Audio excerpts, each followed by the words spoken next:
കടി നമ്മളെ പോയി പേഷ്യൻ്റ് വെച്ചുള്ള അടിപൊളി വലുതായാലും ഒരാൾ കൊണ്ടുതന്നെ രണ്ടാളി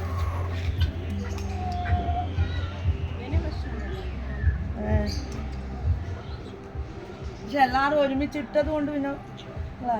ഇവരൊന്നും ചെയ്യില്ല നിങ്ങൾ കൊണ്ടാൻ പോകുമ്പോ ഇത് മുട്ടയിടാൻ തുടങ്ങിയ ഇതാണ് ആണോ അപ്പോൾ ഒരാളെയും കൂടി വെക്കണ്ടേ എന്നാ ഇതിൻ്റെ തന്നെ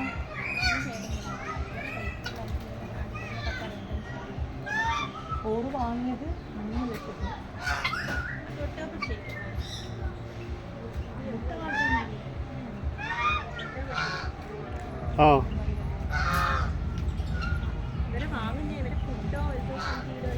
നമ്മളെ പിന്നെ പൂച്ചകളെന്ന് പറയുന്നുണ്ട്